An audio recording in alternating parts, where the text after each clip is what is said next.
Nós sabemos que cada um desses 7 corpos que conversamos anteriormente foram confeccionados a partir das experiências que se acumularam desde o início dos tempos.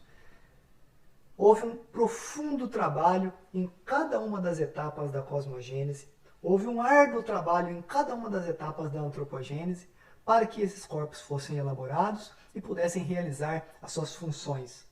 As suas funções, ou seja, as funções de cada um desses corpos, dizem respeito à produção de estados de consciência.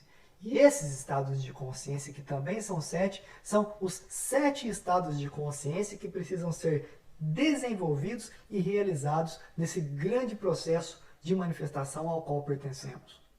O primeiro estado de consciência, que é relativo ao corpo físico, que é relativo ao primeiro dia da criação, ele tem por finalidade mobilizar as inteligências no sentido de ativar os mecanismos instintivos de biossobrevivência, de preservação da vida, de preservação do corpo.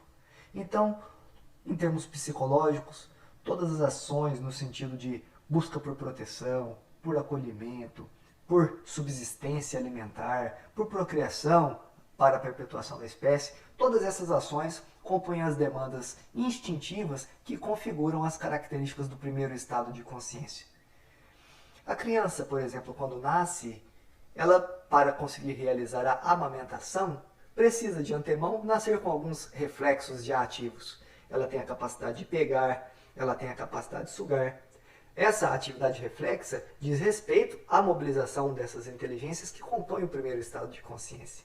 Em termos de desenvolvimento humano, o primeiro estado de consciência se fará muito presente no primeiro setênio, que vai do 1 aos 7 anos de idade.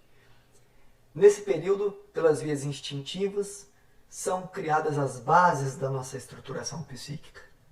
E por se tratar de um estado de consciência relativo ao corpo físico, denso, por se tratar de um estado de consciência relativo ao reino mineral, nesse período é onde ocorrerão as mais profundas transformações a nível de corpo físico, comparado com todo o restante da vida. Pois o ser humano passa da condição de um bebê pequenino e todo molinho, todo delicado, e se transforma numa criança robusta, flexível, rápida, capaz das mais diversas aventuras no seu ambiente externo. O segundo estado de consciência, relativo ao segundo dia da criação, relativo ao segundo corpo, chamado corpo vital, tem as suas bases na polaridade. Conforme já conversamos, o corpo vital tem por uma de suas principais funções a regulação de prana e apana, a essência que vivifica e a essência que degenera. Então o corpo vital está sempre comprometido nessa intermediação entre um princípio de vida e de morte. E isso se traduz, em termos psicológicos, numa postura de competitividade.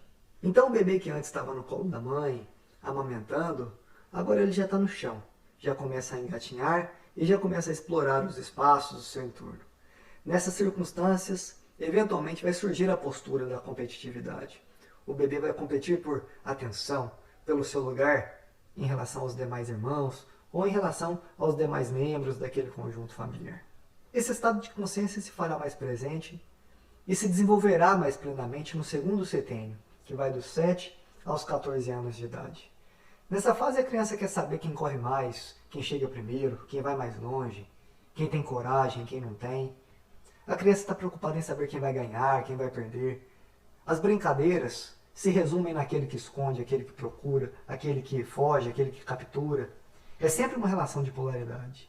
Além disso, eles se encantam com os valores polares e maniqueístas que existem na nossa cultura no imaginário.